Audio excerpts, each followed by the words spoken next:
And there is the bump. Oh, and he spun him out. The only reason why Austin Cindric is racing is because he's the son of Tim Cindric, not because he has any talent or anything. It might take another dump and run for Cindric to win a race.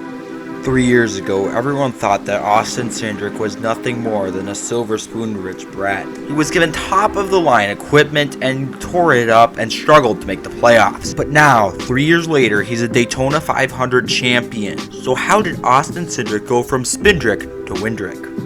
Austin Cindric's father, Tim Cindric, was promoted to be president of Penske Racing in 2006. This would be crucial in his career, and Cindric has raced mostly Penske-affiliated cars throughout his career. He had select starts in 2015 and 2016 in ARCA and trucks, but made his full-time debut in 2017, racing Brad Keselowski's number 19 truck. Cindric performed comparatively worse than Chase Briscoe, his teammate, and after Bristol, with 2 races left in the regular season, he was 55 points out of the playoffs, basically in a must-win situation. However, the next track was Canadian Tire, a track where he had won at 2 years prior in a lower series, as Cindric had raced many road course events, and he didn't disappoint, winning the pole in the first stage. However, heading into the last lap, he found himself in second place behind the 33 of Kaz Grala.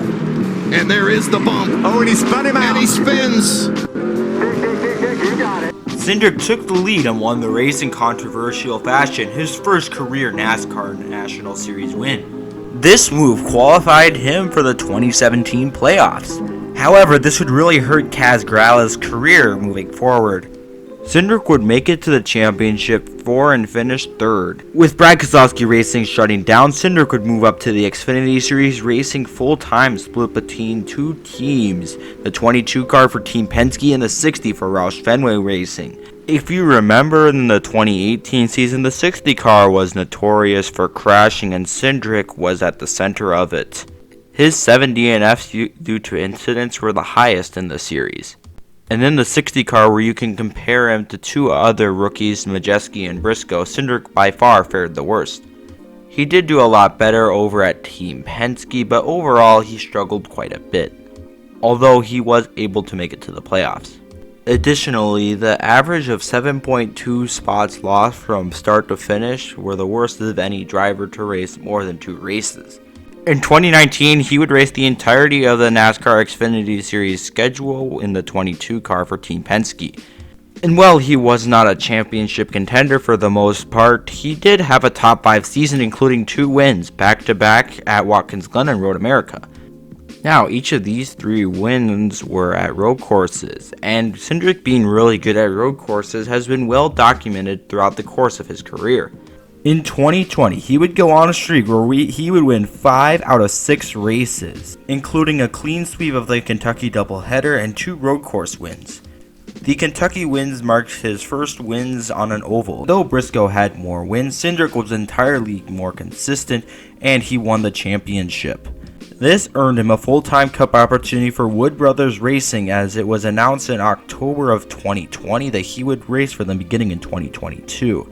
And in 2021, he would make a few starts for Team Penske in the Cup Series. He would continue to race full-time in the Xfinity Series, however, and after 5 wins, it looked like he would be on his way to becoming a back-to-back champion.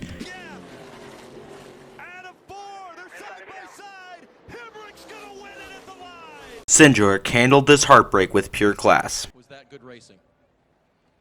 If everyone in the stands enjoyed it, it's good racing. With Brad Keselowski leaving for his own team, that would put Cindric in the flagship number 2 car for Team Penske instead. Harrison Burton would go to the 21. Late in the Great American Race, the Daytona 500, Austin Cindric is in the lead. He's not going to let another one slip through his hands on the final lap. Austin Cindric, whose grandfather won the Indy 500 as a car owner. Cindric is going to bring them to the line way up high to block Ryan Blaney, and at the line, Cindric beats Bubba Wallace by half a car length, and they crash going into turn 1. His reaction summed up his last 2 races perfectly. This makes up for losing a championship last race I did. What a turnaround. Say goodbye.